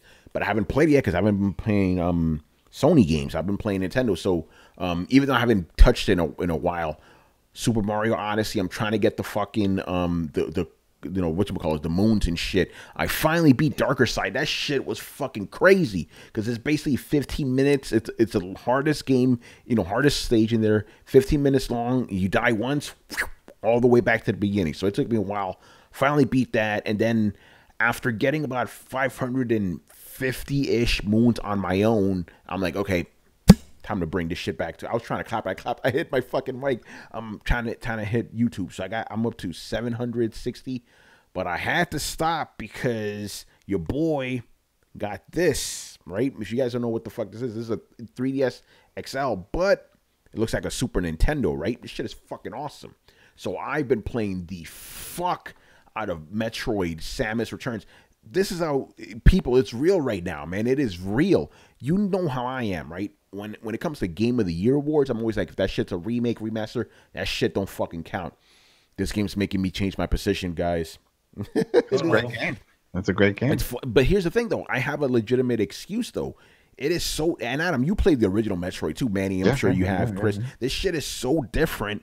It's practically a new Metro game. They have shit in here that I guarantee you will make it into other Metro games because it's a great mechanic, like being able to shoot anywhere and shit. The counters, it's fucking That's awesome, one man. of the few 3DS games that I leave the 3D on. I like the 3D on. I turn that shit off, man. I gotta tell you a little secret about that game. What's up? Based on true stories? Mercury Steam, son. Yeah, Mercury Steam. Can you believe it? They actually pulled out a good game. And listen, the other game that was also really good that they did was not the Castlevania Lords of Shadow 3DS for the consoles, but the 3DS one was the actually Mirror of Fate one. Yeah. Mirror of And Fate apparently was that good. game had a counter too, didn't it, Chris? Yeah, you had a counter move, and he had great animations. That's the one thing that's nice about Metroid. Also, there's great animation, with the counter and stuff. So it's good, and they did good with that. What is it? Them and Grin, man. Grin got destroyed when they made 3D Bionic Commando, but the 2D one was great. Yeah. So yeah, Metroid right now, because there's 40 Metroids you got to kill. I have 4 more to go. They're the hardest ones. Like one of them is the Queen Metroid. 2 more stages, so I'm like, okay, let me go back to cleanup. So I'm actually already getting 100% in a certain levels. But the game is so good. So guys, don't be surprised if that shit ends up on my personal top 10 game of the year. It is brilliant, man. Because the thing is, I love Metroidvania games, and this is Metroid. This is the real deal. Fucking awesome, man. So yeah, I've been playing that. Mario Odyssey, I'll get back to it. And I played a little bit of that UFC shit, but like Adam said, it's kind of bullshit. Oh, it was so bad, so bad. And then for those who've ever played it, they didn't do anything to the grappling system. They didn't improve on that. They slowed the game down, but they didn't improve on it. And then with all the microtransactions and all that crap, which is all over that damn game, it's it's funny because when I did the preview of it, right, none of that shit was in your face. You know what I'm saying? Then you play the beta, it's like, whoa. Oh man, it was disgusting. I was like, why would you even want to show this shit off? You know what I mean? You could at least get some people to get surprised. Like, it felt like playing a mobile game. You know how mobile games always throwing that shit in your face. It should have been a mobile. It should have just been a mobile. If someone sees this, they would think it's just, oh well, you're playing it on PC or PlayStation, whatever. But that's a mobile game, right? That's just gonna be no. Oh, quick shout out to my man OBJ, who finally released a video after 3 fucking months. So he says that he knows I give him grief because the guy, he's one of my favorite YouTubers, but he doesn't put out a lot of content. But when that shit drops, fire. But he says that he loves glasses-free 3D technology. Here's the thing. I like the 3D on the 3DS. The problem is the instant I move even a little bit, it goes off. I'm like, damn. If I could stay perfectly still. Well, have you tried it with the new one? Because the new 3DS, that one, they fixed that issue. No, even with the new one, it's still the same.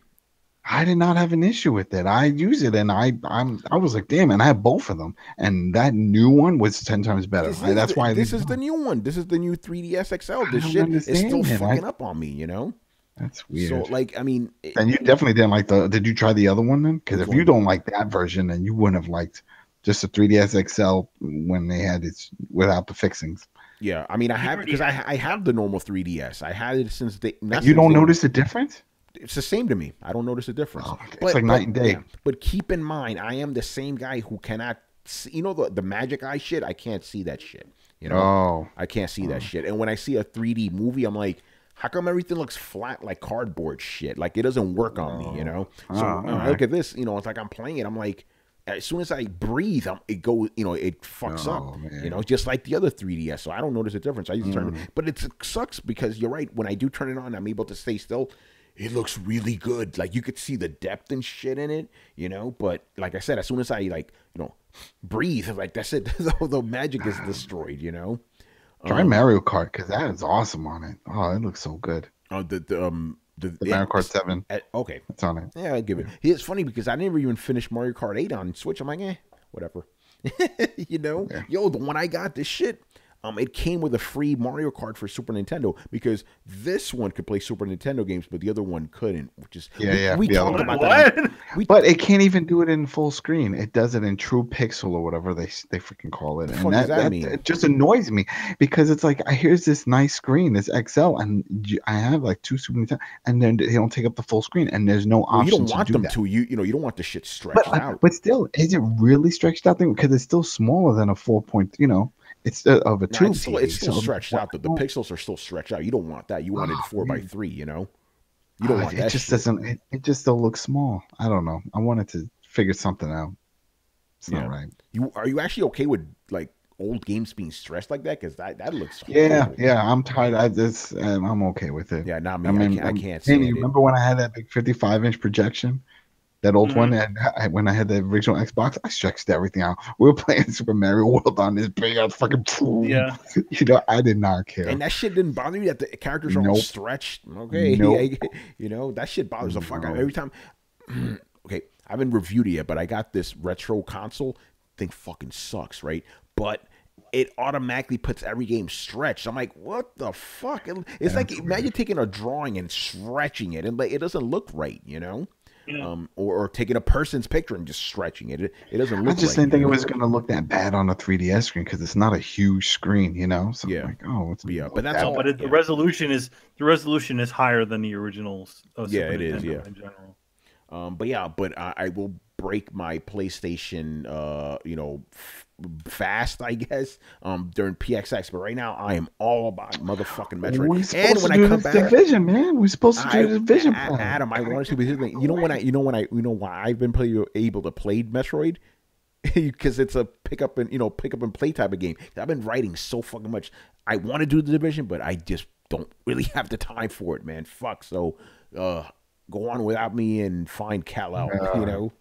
All right. But I will get on Wolfenstein's when I come back from California, though, because I need to play that. Then I could finally do my personal. Yo, man, you can get that shit on the Switch. Switch next year, though. It's not out right now.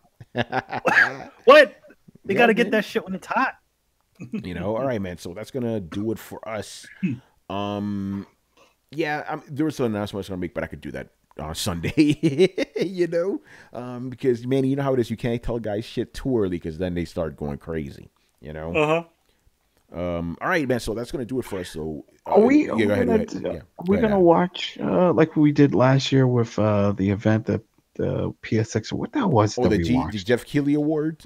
Yeah, we're gonna do it because that's Thursday. Yeah, it is Thursday. I will talk about it. I don't know if we're gonna, watch it. Because what time does that start? Doesn't that start around the same time? It's on the same time as the show. I mean, this time around, if we're gonna do anything like that, we could maybe interrupt the show once in a while and that's what we did. Because I'm just thinking a lot of people will watch it because of just the damn trailers. Yeah, no. We did that last time. We were doing our normal show, and then when that shit started, we jumped in. So yeah, we'll do that. You know, we can do something like that. But I mean, this time around, we are not going to rebroadcast like we did with the Nintendo. We learned our lesson. The Switch reveal. Nintendo slapped us, boy. Yeah, they slapped us pretty hard on that one.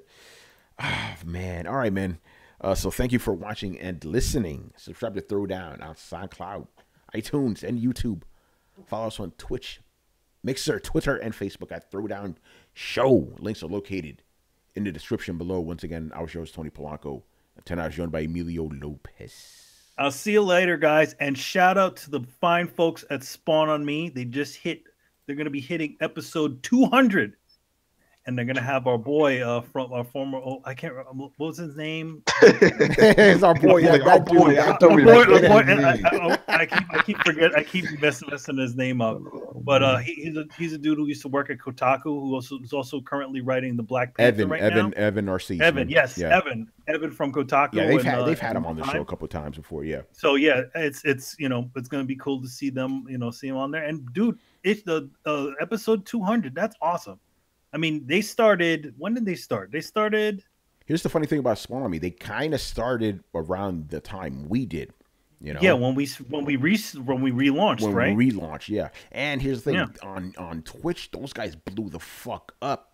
Like they have like well over 1,000 subscribers. They probably have 2,000 by now. They blew the fuck up. Yeah, they're probably partners already, right? Yeah, they are. Yeah. So yeah, shout out to them. They got 4 members now because back in the day it was just Cicero and Khalif. Now they got my man Sharif and a homegirl. I'm forgetting her name right now, but yeah, they got a big cast now. So yeah, nice. yeah. It's definitely shout out to those guys, man. Chris Seeley. Hey, take care, everyone. Carlos Romero. Apparently, Bandai Namco is making a Boku no Hero Academia game. Oh shit!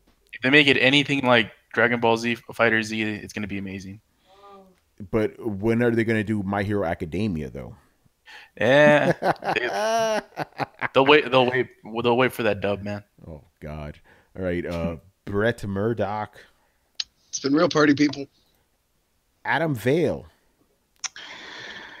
Go play some Call of Duty multiplayer, man. It's fun. It's broken and fun. I don't know how that works. I'm sorry. Never mind. And Brian Manjoma.